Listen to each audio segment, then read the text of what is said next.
Hey everybody, it's Don, the AS Lifter. I wanted to follow up with everybody and kind of just, share some new experiences and some things that I've just kind of come to understand. Being with having ankylosing spondylitis and being on a biological, we tend to, deal with things that normal people don't do. It's the nicest way. But, I'm still trying to work out. I kind of took a break from the powerlifting just to kind of clear my head and kind of get my mind right. And then just too many things going on in life. And I just couldn't train properly. But I'm getting back and starting to ramp myself back up. So next year I can try to hit some competitions and keep, spreading the word. But I want to talk about some of the things I've kind of learned over the last couple months and kind of unique and special, and maybe pass that knowledge on to somebody else if it helps them. So over the last couple months, I had some issues with my liver test coming back, high on my enzymes, and had some other issues. My kidney started first, my liver started second. Kind of scared me a little bit. That's kind of why I laid off. But what I've come to learn out is being on a biological, it taxes your liver, as far as, needing to process it. And it's not the biological that did it. It's, being an athlete and trying to train, I take a lot of supplements. A lot of supplements to help, recover, help build muscle, help build strength, a lot of the over-counter type stuff. And what I've come to realize in the last couple months is my liver can't process the supplements and the biological. It's just too much for it to handle. Do one or the other, but it can't do both. So I've kind of laid off all the supplements, and that's kind of why I took my break, because I had to get my body used to not having those incorporated in my training. So I wanted to kind of pass that on, because with having AS, we always try to find things to either give us energy or help us better, relate or help us do better, to function, especially if you're trying to work out and be physical, because the fatigue is horrendous and you're trying to battle the fatigue and everything else. You need every little advantage you can. So for all you out there that may be thinking about supplements or taking supplements, I just tell you to, be precautious and, understand, that there is a risk involved with it. For me, it took me a couple months to get my enzymes back in check. I didn't do any, long-term damage. It was all short-term. So, for me, it's okay. I can function. I can go on. It's hard now because, before I used a lot of the supplements to help give me energy and help boost me to help me to take it to that next level, to get through my workouts and everything else. And I don't have that right now. So it's a little bit difficult. I have to find, have to really dig deep inside to find that driving factor that makes me want to push myself. And it's also kind of helped me or kind of affected me in life in general, because now I just don't have as much energy or as much drive. I feel like I want to sleep a lot of times. But again, how that works for with us. It's you sleep, it just makes it worse. Something else I learned too is during all this experience, coming off everything and trying to figure everything, I had to come off my biological. Again, I had to get my liver back able to process everything. Well, during this time I also got sick.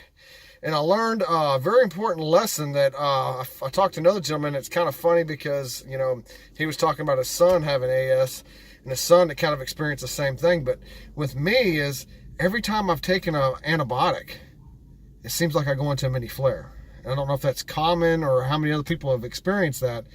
But every time I take an antibiotic, I start having flare-up issues. I either get uveitis.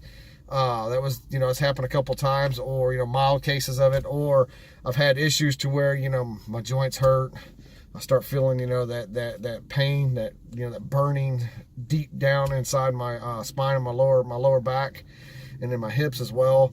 So I'm kind of glad that I've kind of at least understand that now, so I can at least watch myself for being sick. The only regret I have on taking biologicals isn't the fact that, I am worried about the long-term effects, but at the same time, as if I don't take them, my long-term effects aren't that good anyways. It stops the fusion. It keeps everything kind of in a benign state, or just kind of in remission, and it kind of keeps my symptoms at bay.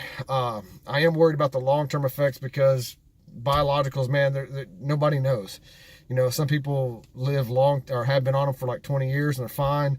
Some people are on them for a very short time, and next thing you know, they got lymphoma and everything else. So it is something I do, you know, stress about and worry about. But I just gotta take the faith that, you know, that it's the best thing for me.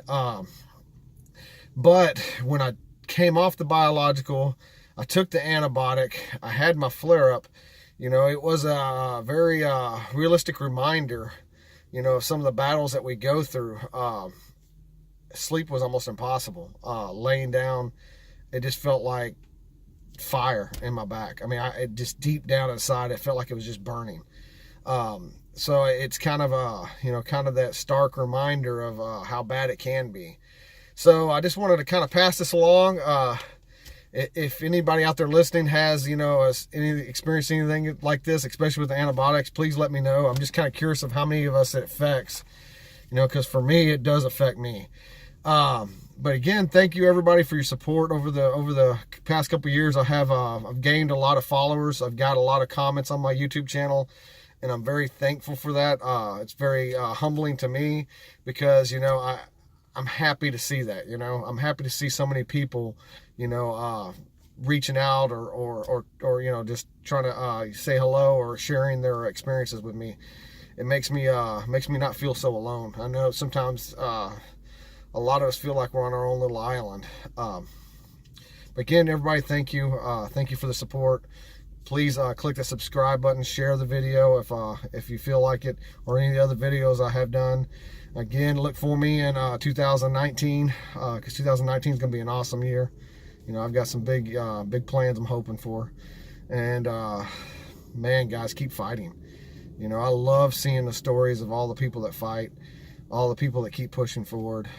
Yes, we're not as helpless as sometimes we want to be, or we think we are. We can achieve a lot of things. And man, you know, I'm so thankful for all the friends I have met in the AS community, you know, the spa community, aka Spoonies. And I want to send a very big shout out and thank you to the SAA, the Spondylitis Association of America, for all they've helped me with, and all the stuff I've learned from those guys over the last year, and some of the things they've got me involved in. And then also I want to send a big shout out to the CSA, or the Canadian Spondylitis Association, and Gerald, my friend, you know, that has always taught me a long time ago, this disease has no borders. You know, a lot of us need to work together to share our experiences and keep getting that message out there. Thank you, everybody. Again, this is Don the AS Lifter. I'm on Facebook as Don Markham, A Fitness Journey with Ankylosing Spondylitis. I'm on Instagram as Texas Markham. And I'm also on YouTube. As you're watching, click that subscribe button, and man, just let me share, get the word out there, and keep building awareness. Thank you, everybody, and bye.